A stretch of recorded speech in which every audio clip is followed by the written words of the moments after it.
Dalam nama Bapa, Anak dan Roh Kudus. Shalom dan salam sejahtera. Tolong buka ke Matius 6 ayat 25. Matthew 6:25. Oleh itu aku berkata kepadamu, janganlah khawatir tentang hidupmu. Oleh itu aku berkata kepadamu, janganlah khawatir tentang hidupmu.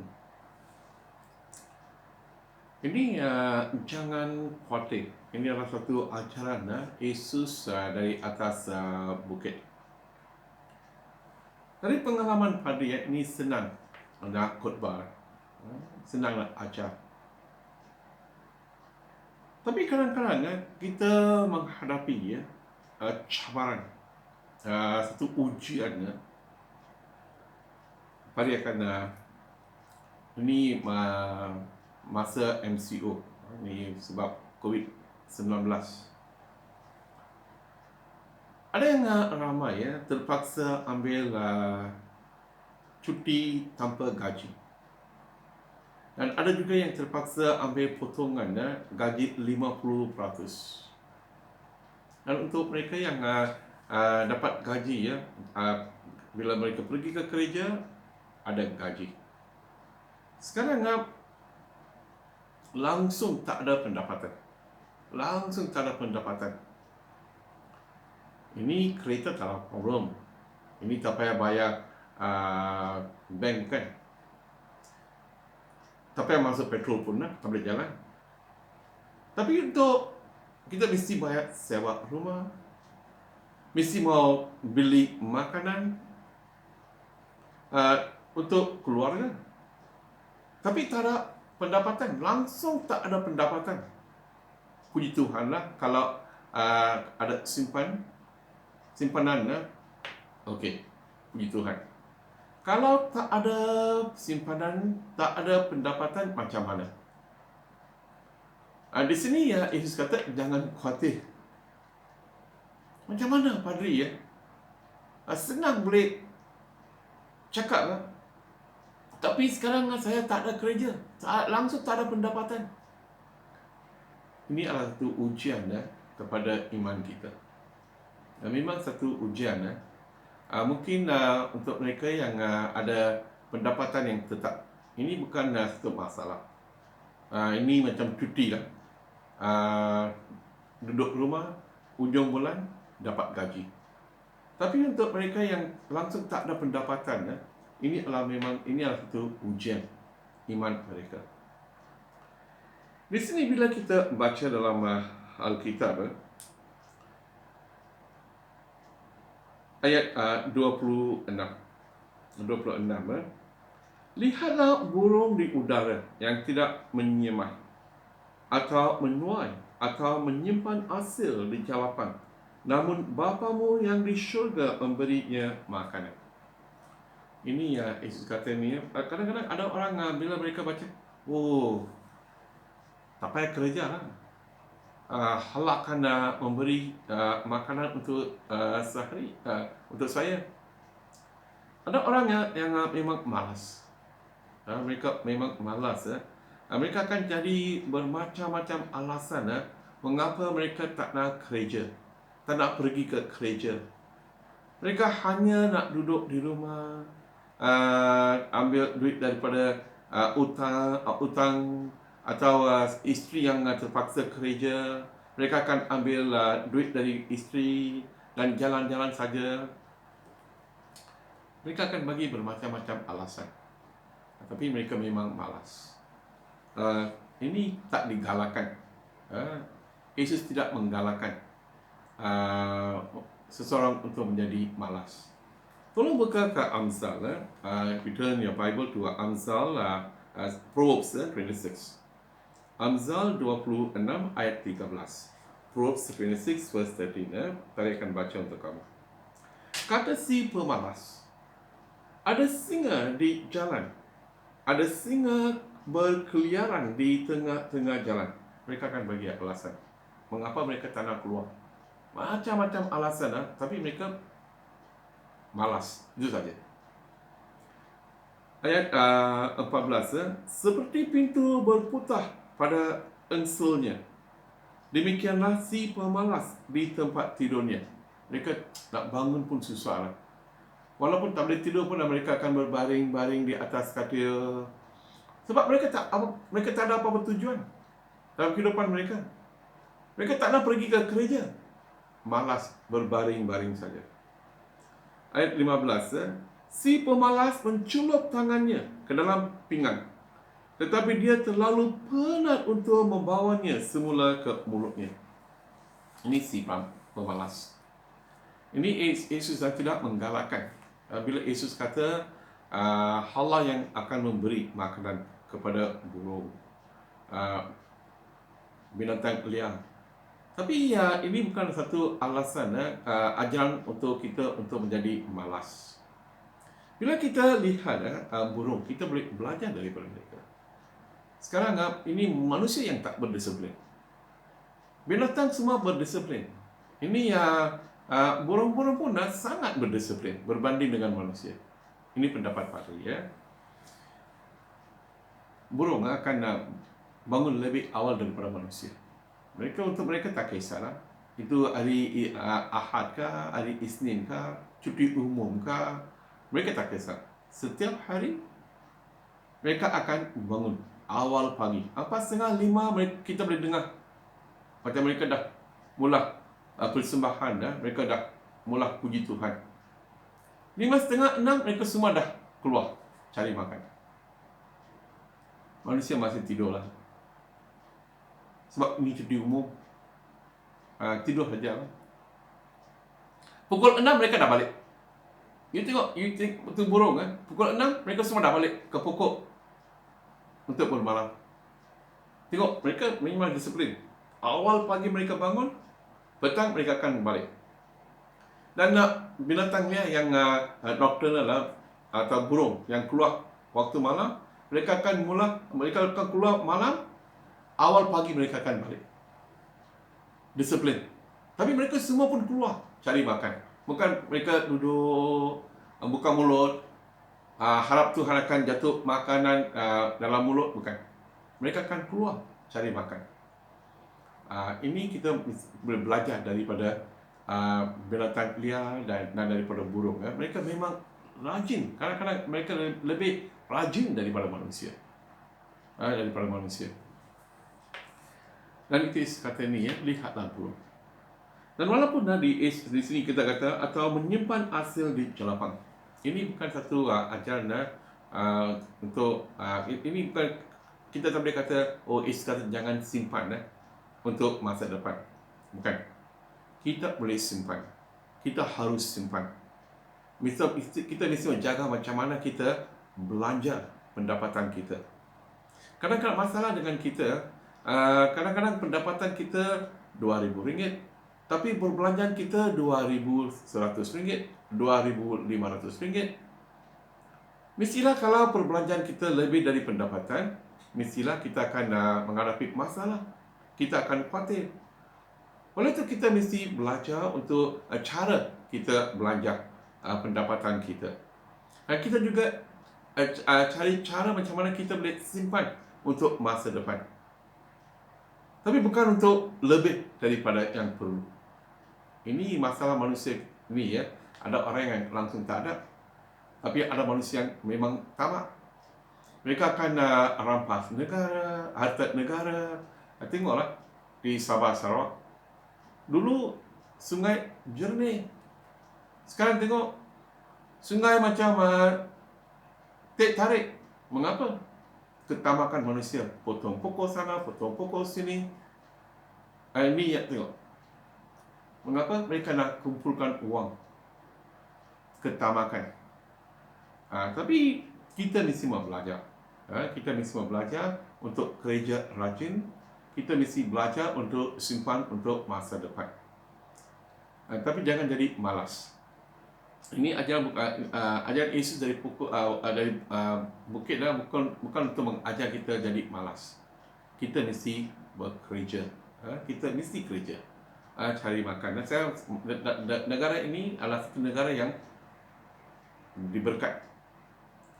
orang asing berjuta-juta mereka datang cari makan. Di negara kita kalau seorang rakyat kata tak ada kerja, ini memang dia tak boleh pakai lah. Dia memang orang malas. Mesti ada kerja. Dan kita di sini kita diharap untuk percaya. Kita harap, kita kata ni ayat, tolong buka Matius 6. Matius 6 ayat 30 yang ujung, di the last verse of last sentence of Matthew 6 30. Begitu tepis kepercayaanmu. Begitu tepis kepercayaanmu. Tengok dia tulis baca, jangan ronsing tentang makanan, minuman dan pakaianmu. Ya, jangan ronsing tentang pakaian, minuman. Dan ini, ayat 232, bangsa-bangsa yang tidak mengenal Allah mencari hal-hal ini. Orang yang tak kenal Allah mencari hal-hal ini. Maksudnya, kamu adalah anak Allah. Itu yang kita berdoa. Bapa kami yang di syurga, berilah kami makanan hari ini. Bapa, dia tahu apa yang kita perlu. Sebab dia adalah Bapa. Bukan satu dewa yang tinggal jauh daripada kita. Bukan, dia adalah Emmanuel kita. Dia ada bersama kita. Dia tahu apakah kita perlu dalam kehidupan ini. Jadi dia tahu apakah keperluan seharian kita. Dia janji dia akan jaga. Ini yang kita mesti percaya. Memang susah kadang-kadang. Seperti yang Pari kata tadi ini masa MCO, langsung tak ada pendapatan. Macam mana? Macam mana tak boleh khawatir? Ini kita baca dalam Filipi Tolong buka ke Filipi. Philippians chapter 4. Ini saya memang suka satu ini bukan sebab dalam kehidupan Pari yang tak ada masalah. Bila anak-anak saya melanjutkan pelajaran mereka, tapi saya percaya Tuhan akan memberi kami apa yang kami perlu. Tuhan akan jaga bayaran universiti. Di sini kita baca di sini ini satu surat Paulus telah tulis dari penjara. Okey, dia tulis ayat 4, Philippians 4:4. Bersukacitalah dalam Tuhan, sentiasa ku katakan lagi bersukacita. Ini lagu English Rejoice in the Lord always, and again I say rejoice. Rejoice in the Lord always, and again I say rejoice. Rejoice. Tengok, dia kata bersukacitalah. Dia tulis dari penjara. Dia tak tahu apa akan terjadi kepada dia esok. Tapi dalam penjara pun dia boleh kata bersukacitalah. Dia kata ni dalam Tuhan sentiasa ku katakan bersukacitalah. Ayat 6 verse 6. Jangan bimbangkan apapun dalam segala hal. Jangan bimbang, jangan khawatir tentang apapun. Ini memang tengok, dia dari penjara. Dari penjara dia boleh kata, jangan bimbangkan, jangan khawatir tentang apapun.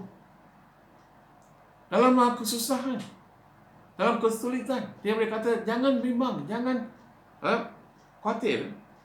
Dalam segala hal dengan berdoa dan memohon. Dia kata, dalam segala hal berdoa, memohon.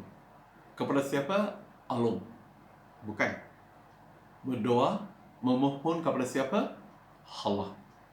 Kalau kamu menghadapi masalah, tak kisah masalah kewangan kadang-kadang masalah anak-anak, kita biasa khawatir bukan saja tentang kewangan, tentang anak-anak kita, masa depan kita, masa depan mereka.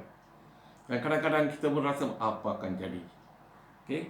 Tapi dia kata dengan mengucapkan kesyukuran, dia kata jangan saja berdoa, bagi syukur kepada Tuhan.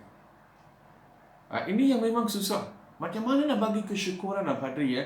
Saya nak bayar sewa, tak ada duit nak beli makanan untuk anak-anak. Tak tahu apakah masa depan anak-anak saya. Bermacam-macam Padri, macam mana nak ucap syukur. Itu adalah satu kelemahan kita. Tapi Paulus dari penjara, sepatutnya dia mesti khawatir, bimbang. Tapi dia tak kata jangan bimbang. Jangan khawatir, bersukacitalah. Bersukacitalah. Ini kita mesti bawa masa apa sajalah ke Tuhan, kita berdoa memohon. Dan bila kita bersukacita dalam Yesus, bersyukur. Tengok apa yang dia kata ni ya. Dan sejahtera Allah yang melebihi pengertian, manusia akan memelihara hati dan fikiranmu dalam Kristus Yesus. Bila kita, dia kata jangan bimbang, jangan khawatir. Dia kata berdoa, memohon dengan hati yang apa? Hati yang bersyukur. Jangan bagi masalah-masalah kamu bagi tekanan. Bagi syukur untuk masalah kamu. Kalau kamu sedang menghadapi masalah kewangan, tempat di kerja, bagi syukur untuk Tuhan. Itu yang Paulus telah tulis ayat 12. Filipi 4:12, Philippians 4:12. Aku tahu bagaimana hidup miskin, hina, dan bagaimana hidup mewah, mulia. Di mana-mana dan dalam apa sahaja aku telah belajar berasa cukup, baik kenyang atau lapar, senang atau susah. Tengok, dia kata, saya kenyang pun, okey. Dia kata ni ya, atau tak cukup pun, okey. Dia telah belajar. Paul learn to be contented. Ini dia kata ni ya, aku tahu bagaimana hidup miskin, hina, dan bagaimana hidup mewah. Di mana-mana dan dalam apa sahaja aku telah belajar berasa cukup. Ini kita mesti belajar bercukup. Ini kadang-kadang kita telah ada kongsi ya. Kadang-kadang kita makan lebih daripada keperluan. Kadang-kadang kita nak ikut cara hidup orang lain. Oleh itu kita ambil beli barang itu, barang ini, sampai yang kita tak dapat bayar hutang, kita khawatir. Belajar. Itu yang ayat ini yang saya menggalakkan. Dia kata, Paulus kata, jangan bimbanglah. Bawa sajalah apa-apa permohonan kepada Tuhan dengan hati yang syukur. Dan belajar. Dia kata, belajar berasa cukup. Dan ayat 19, verse 19, Halaku akan membekalkan segala keperluanmu daripada kekayaannya yang termulia dalam Kristus Yesus. Bila kita percaya, Yesus akan memberi kita apa saja yang kita perlu untuk kehidupan seharian. Ini kita percaya. Kadang-kadang kita akan diuji. Kita akan diuji. Ramai telah diuji ya. Harap kamu telah pegang kepada Yesus. Dan janji Yesus selalu dia akan menepati janjinya. Bukan macam ahli politik. Kita boleh percaya. Dia akan memberi saya apa saja yang saya perlu dalam kehidupan saya. Dua perkara. Satu, jangan jadi malas. Jangan bagi alasan mengapa kamu tak boleh kerja, mengapa kamu malas. Ini bukan ajaran Alkitab. Kita mesti rajin seperti burung dan binatang liar. Kita mesti kerja cari makan. Yang kedua, kita bersyukurlah. Dan bila kita menghadapi kekurangan, masalah, bawalah masalah kita kepada Tuhan dengan hati yang bersyukur. Jangan biar khawatir mengambil kuasa atas kehidupan kita. Don't allow worry to take control over your life. Biarlah Tuhan ambil kuasa dan belajar untuk seperti Paulus belajar berasa cukup dalam apa-apa saja, dalam apa-apa keadaan. Dan Tuhan mesti akan memberikan apa yang kamu perlu. Itulah doa kita, sebab dialah Bapa kami. Bapa kami yang di syurga, berilah kami makanan untuk hari ini. Bila kita berdoa dengan iman, Allah mesti akan menepati janji-Nya. Mari kita nyanyi lagu ini ya. Carilah dulu kerajaan Allah. Okey. Nyanyilah bersama Fadil ya. Carilah dulu kerajaan Allah dan kebenarannya, semuanya ditambahkan padamu. Oh haleluya, haleluya, haleluya,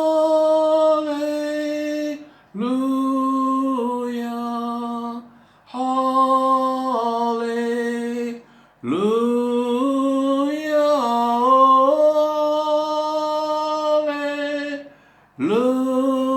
haleluya, oh haleluya, haleluya.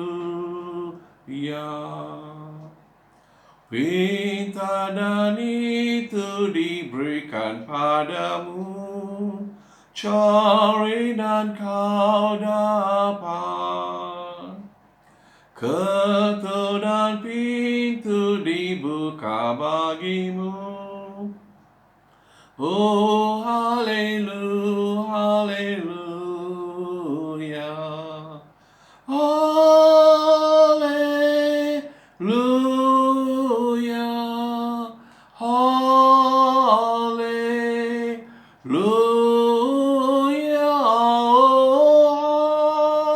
haleluya, oh haleluya, haleluya.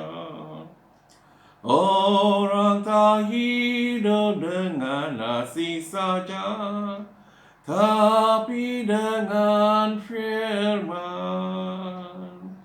yang keluar dari mulut Allah. Oh haleluya, haleluya, haleluya,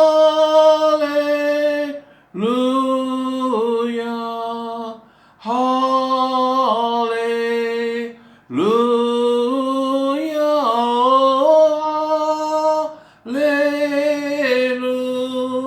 haleluya, oh haleluya, haleluya.